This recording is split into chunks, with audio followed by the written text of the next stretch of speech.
ये question NEET 2021 का है। A radioactive nucleus X undergoes spontaneous decay in the sequence.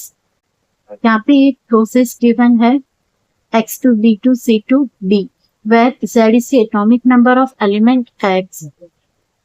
तो ये कौन कौन सी डीके प्रोसेस है वो हमें बताना है। तो सबसे पहले जब एक अल्फा डीके होता है तो जब भी पेरेंट में से कोई प्रोडक्ट बनती है तो एटॉमिक नंबर डिक्रीज बाय 2 और मास नंबर डिक्रीज बाय 4। जैसे कि एग्जांपल देखो, ये X है Z के, तो उसमें से Z-2 और A-4 होगा जब भी अल्फा पार्ट मतलब अल्फा डीके होगा। ठीक है। अब बीटा प्लस डीके होता है, एटॉमिक नंबर डिक्रीज बाय 1। तो ये एग्जांपल से बताया है कि अगर ये प्रोसेस में बीटा प्लस डीके हुआ है यहाँ पे Z-1 हो जाएगा। इसे प्लस यहाँ पे लिख सकते हैं कि बीटा प्लस मतलब क्या होता है 1 E 0। ओके।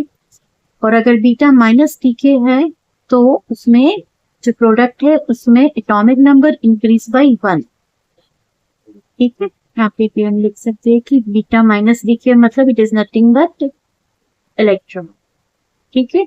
तो यहाँ पे देखो, इस हिसाब से इस सीक्वेंस में हम देखेंगे यहाँ पे Z-1 हो रहा, डिक्रीज बाय 1। तो ये कौन सी प्रोसेस होगी? Beta plus. तो ये बीटा प्लस, यहाँ पे Z-3 हो गया मतलब -1 और -2, 2 से डिक्रीज हो गया ना, तो ये तो अल्फा डीके है।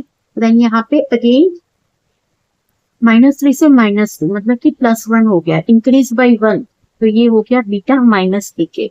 तो करेक्ट जो सीक्वेंस होगी वो होगी beta plus alpha and beta minus. ठीक है। तो यहाँ से ऑप्शन सी होगा correct answer. Okay, thank you.